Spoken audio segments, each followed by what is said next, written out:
अथ 10,000 सर्गः। क्रुद्धमाज्ञाय रामम् तु वसिष्ठः प्रत्युवाचः जाबालिरपि जानीते लोकस्यास्य गतागतिम् निवर्तयितु कामस्तु त्वामेतद्वाक्यमब्रवीत् इमाम् लोकसमुत्पत्तिम् लोकनाथ निबोध मे सर्वम् सलिलमेवासीत् पृथिवी तत्र निर्मिता ततः समभवद्ब्रह्मा स्वयम्भूर्दैवतैः सह सवराहस्ततो भूत्वा प्रोज्जहार वसुन्धराम् असृजच्च जगत्सर्वम् सह पुत्रैः कृतात्मभिः आकाशप्रभवो ब्रह्मा शाश्वतो नित्य अव्ययः तस्मान्मरीचिः सञ्जज्ञे मरीचेः कश्यपः सुतः विवस्वान् कश्यपाज्जज्ञे मनुर्वैवस्वतः स्वयम् स तु प्रजापतिः पूर्वमिक्ष्वाकुस्तु मनोः सुतः यस्येयम् प्रथमम् दत्ता समृद्धा मनुनामही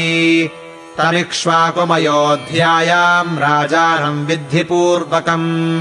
इक्ष्वाकोऽस्तु सुतः श्रीमान् कुक्षिरित्येव विश्रुतः कुक्षेरथात्मजो वीरो विकुक्षिरुदपद्यत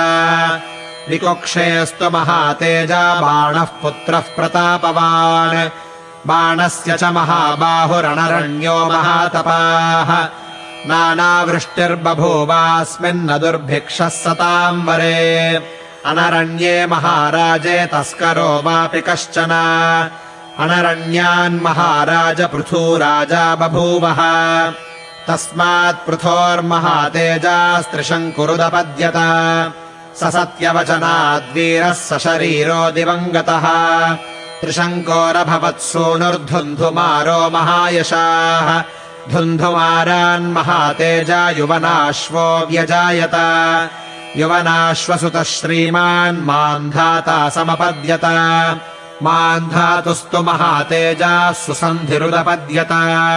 सुसन्धेरपि पुत्रौ द्वौ ध्रुवसन्धिः प्रसेनजित्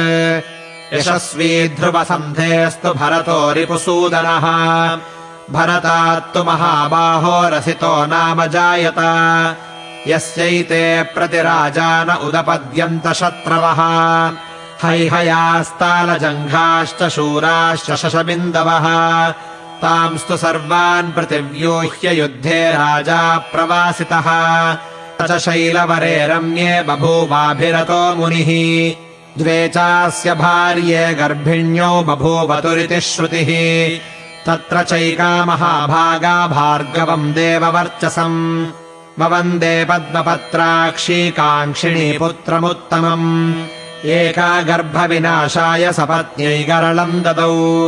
भार्गवस्य वनो नाम हिमवन्तमुपाश्रितः तमृषिम् साभ्युपागम्य कालिन्दी त्वभ्यवादयत् सतामभ्यवदत्प्रीतो वरेप्सुम् पुत्रजन्मनि पुत्रस्ते भविता देवि महात्मा लोकविश्रुतः धार्मिकश्च सुभीमश्च वंशकर्तारिसूदनः श्रुत्वा प्रदक्षिणम् कृत्वा मुनिम् तमनुमान्य च पद्मपत्रसमानाक्षम् पद्मगर्भसमप्रभम् ततः सा गृहमागम्य पत्नी पुत्रमजायत सपत्न्या तु गरस्तस्यै दत्तो गर्भजिघांसया गरेण सह तेनैव तस्मात् ससगरोऽभवत्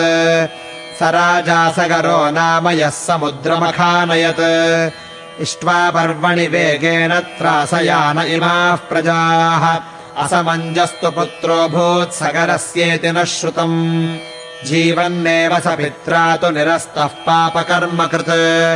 अंशुमानपि पुत्रो भूदसमञ्जस्य वीर्यवान् दिलीपोऽंशुमतः पुत्रो दिलीपस्य भगीरथः भगीरथात् ककुत्स्थश्च काकुत्स्थायेन तु स्मृताः ककुत्स्थस्य तु पुत्रो भूद्रघुर्येण तु राघवाः रघोस्तु पुत्रस्तेजस्वी प्रवृद्धः पुरुषादकः कल्माषपादः सौदास इत्येवम् प्रथितो भुवि कल्माषपादपुत्रो भूच्छङ्खणस्तिति न श्रुतम् यस्तु तद्वीर्यमासाद्य सह सैन्यो व्यनीरशत् शङ्खणस्य तु पुत्रो भूच्छूरः श्रीमान् सुदर्शनः सुदर्शनस्याग्निवर्ण अग्निवर्णस्य शीघ्रगः शीघ्रगस्य मरुः पुत्रो मरोः पुत्रः प्रशुश्रुवः प्रशुश्रुवस्य पुत्रो भूदम्बरीशो महामतिः अम्बरीशस्य पुत्रो भूर्नहुषः सत्यविक्रमः नहुषस्य च नाभागः पुत्रः परमधार्मिकः अजश्च सुव्रतश्चैव नाभागस्य सुताबुभौ अजस्य चैव धर्मात्मा राजा दशरथः सुतः तस्य ज्येष्ठोऽधिदायादो राम इत्यभिविश्रुतः तद्गृहाणस्वकम् राज्यमवेक्षस्व जगन्नृप इक्ष्वाकूणाम् हि सर्वेषाम् राजा भवति पूर्वजः पूर्वजेनावरः पुत्रो ज्येष्ठो राजाभिषिच्यते स राघवाणाम् कुलधर्ममात्मनः सनातनम् नाद्य विहन्तुमर्हसि प्रभूतरत्नामनुषाधिमेदिनीम् प्रभूतराष्ट्राम् पितृवन्महायशः इत्यार्षे श्रीमद् रामायणे वाल्मीकीये आदिकाव्ये अयोध्याकाण्डे 10अधिकशततमः सर्गः।